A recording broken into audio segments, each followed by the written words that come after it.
Hello everyone, welcome back to my proper continuation of Dark Souls. And in the last episode I left you off at the blacksmith in the undead church, and I bought the Crest of Artorias. And this is where you use the crest.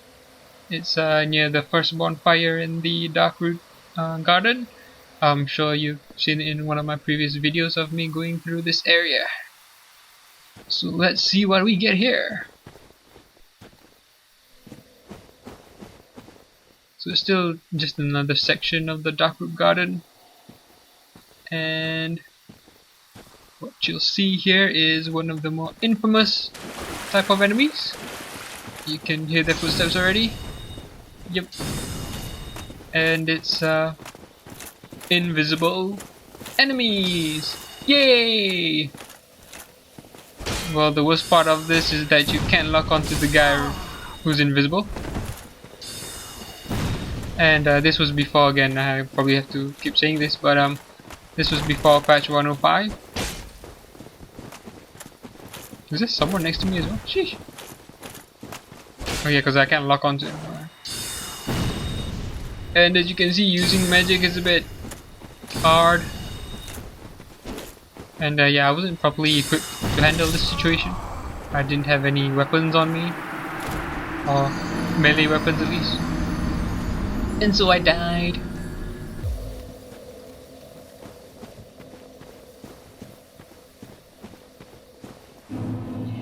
But we respawn and gather our bloodstain. And when I was at the bonfire after dying, I changed my equipment around a bit. Yeah, that was semi-pointless. So now, since we have the homing soul mass, let's try and use it to our advantage, because at least to use it you don't need to lock onto the enemy. So, advantage to us. You can also use hidden body. I'm not sure if I showed it in this video, but if you use hidden body, it also makes your character invisible, and the enemies have a much harder time sort of locking onto you, I guess. It kind of makes them a bit less aggressive.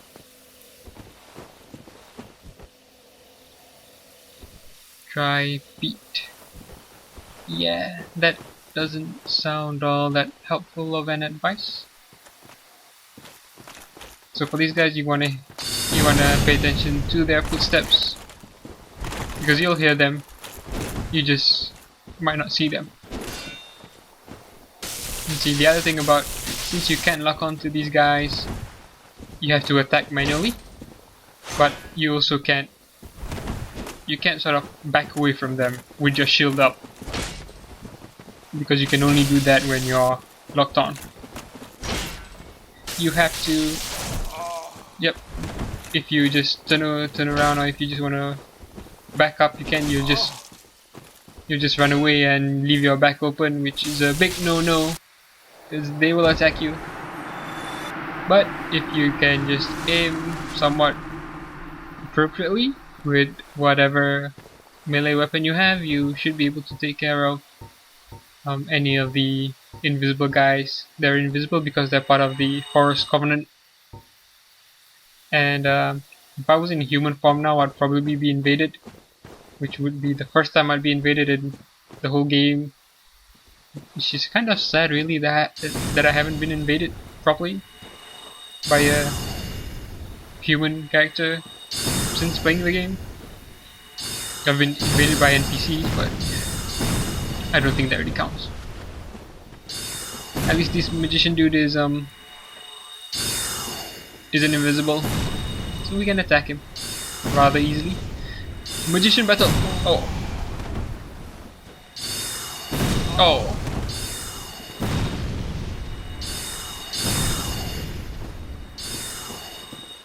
Ha! Even his spells sometimes go wayward.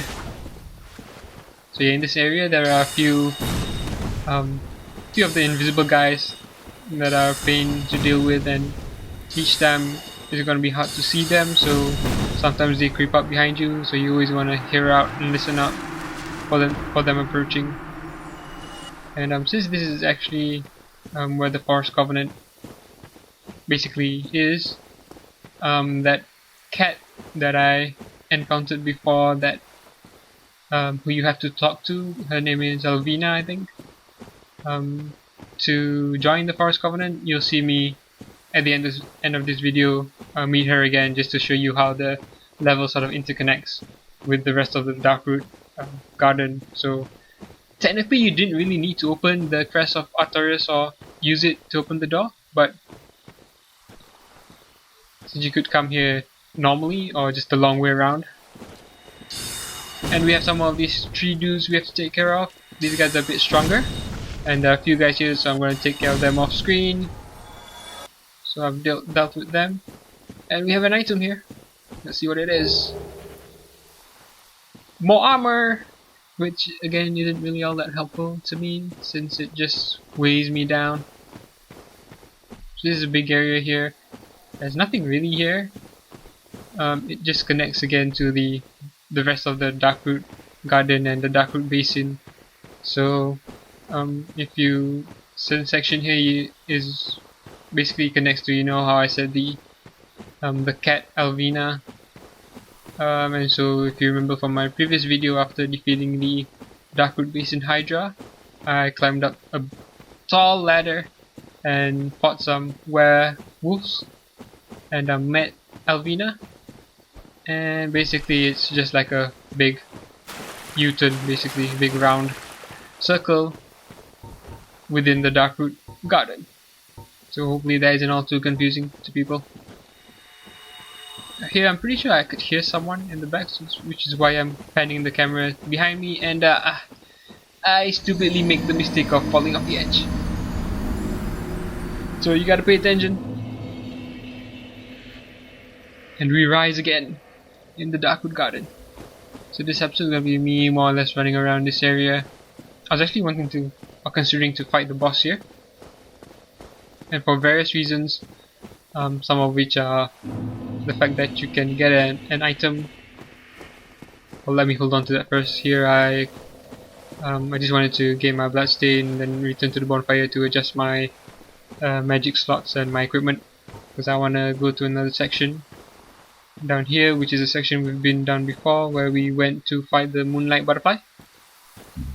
There's another pathway here that I hadn't taken yet, so I'm going to show that here. But getting back to what I wanted to do here, is I wanted to face the boss here, which I couldn't really fight in the first place. I know where he is now, but at this point in time I didn't. So I was thinking of fighting him, and then I also heard that one of the items you can get from the Forest Covenant invaders, a rare item I think, is a pendant, one of the sort of early gifts you can get in the game, sort of like a special item. And I was considering getting that, so which is why I didn't end up killing the boss of the area yet, because I think they don't you don't get invaded anymore if you kill the boss. I have to find the boss in the first place, but anyway, in this section here, getting back to what's on screen, this is where you first met those statue guys, those big statues, and there was a tree here that I hadn't noticed before. You could tell that it was a bit different from the surrounding environment because it looked like it was moving a bit. So if you hit it and attack it, it will basically die and vanish. And it will open a pathway, a hidden pathway. So let's see what's down here.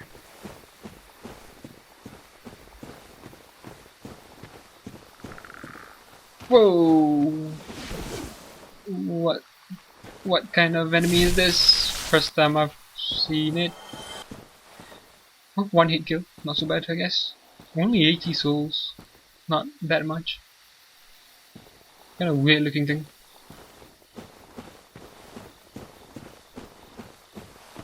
So let's continue and see what else is here. Another tree.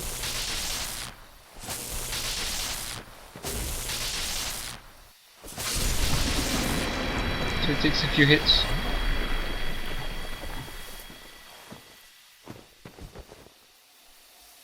Okay, so there's gonna be some enemy here. Hopefully nothing too bad. Scanning the environment, seeing what we have here. Just another forest area basically.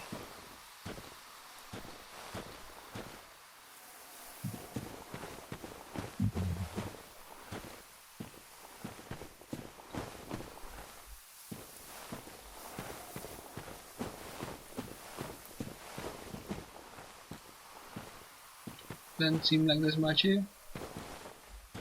Okay, we've got a pathway here. Some stairs, okay. Let's see where this goes.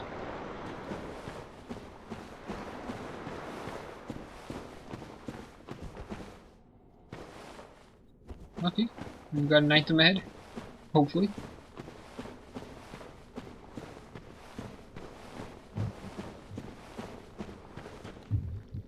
Oh no. More of these big statue guys. They're annoying as hell to fight. Since they're strong and... Whoa! That did a decent amount of damage. Oh. This is his maneuver that slows you down. I think this was another thing that was patched in the latest patch 105, where you don't get such a detriment to your movement from the magic miracle. Whoa, and another guy behind me. Okay. I don't know where the other guy came from. Oh yeah, just showing off there. So anyway, I come back from all the bonfire, run all the way back here, and run all the way back up these stairs. I decided not to bother fighting or engaging these guys. Just get my butt sustained and run on ahead. See if we can just get whatever item is up ahead and leave the area. He gets up rather slowly anyway. Yep, we get an item. What is it? A ring? A wolf ring? Okay. Can we jump? Oh. Okay, that was a failed attempt at jumping. Let's try that again. Because I don't want to lose all my souls. Even if it's only 7,000. I still like to keep it.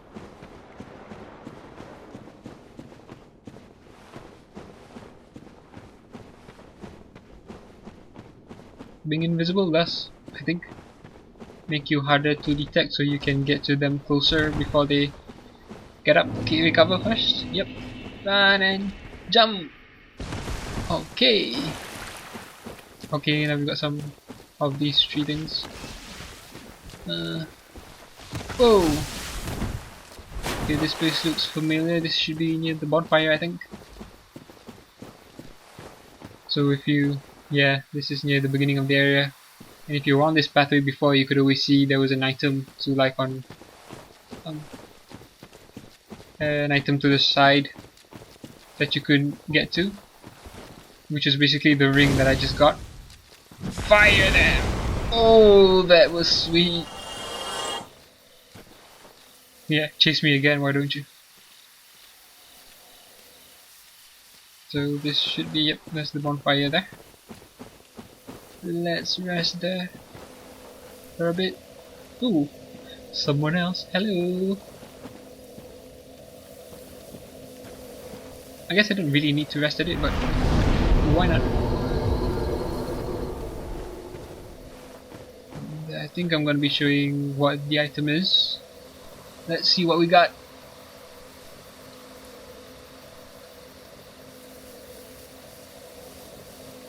I should be showing it at least.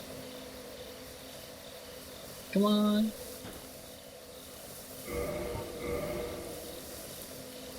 So yeah, what I'm currently wearing item ring wise is the Ring of Favor and Protection, and the ring that increases your magic. So the wolf ring increases your poise, which I'm not the best person to explain what poise does. This makes you less likely to be staggered when you're hit, which means you're less likely to be comboed. And this also the Leo ring, which helps something with counterattacks with thrust weapons. So I don't know, I never really used it. And we also remember the peculiar doll that I got in the Undead Asylum, which I think will help us maybe get drawn into a painted world. We'll see.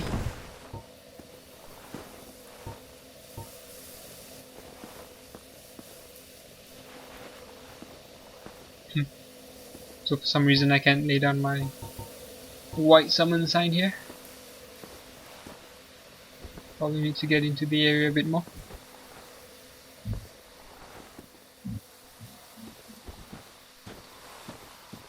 And yeah, if I was in human form, you'd probably get invaded a lot here. And like I was saying earlier, I think if you kill the boss of the area, you don't get invaded anymore, I don't think. And the thing is, one of the rare items that you can get from one of these Forest Covenant people is a pendant.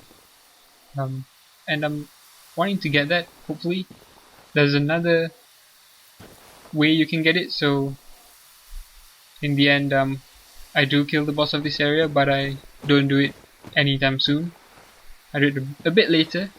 So in the next episode I'll be going to a new area. I'll not be in the Darkroot garden. But we've still got these enemies to deal with. I wanted to show you some more of the invisible guys, but I don't know if I face any more here in this episode.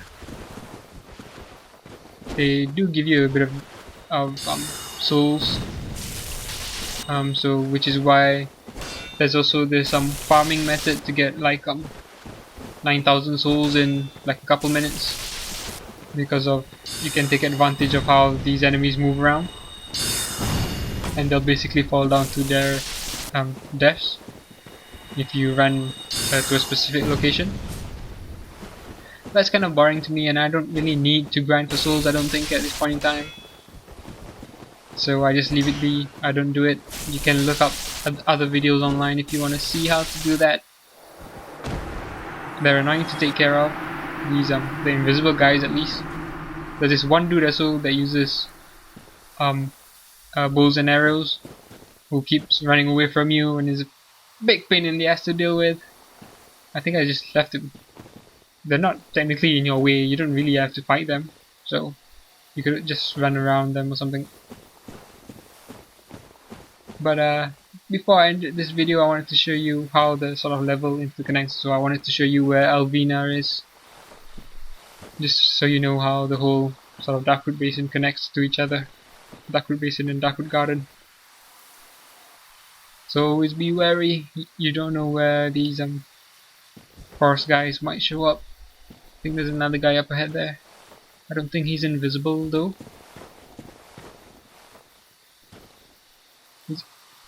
Nope. There's still a pain to take care of. Look how he's just running, sort of trying to sort of flank me or something. At least this lightning spear is a decent weapon. I don't know, people were saying that it's sort of like really strong and overpowered, but I don't know. I'm considering that I'm practically weak in the melee department anyway, which is why all these other weapons don't do that much damage for me. So maybe even this lightning spear doesn't do much damage for me, but it does a decent, I guess. Then at least technically I don't have to lock onto the invisible guys to use it.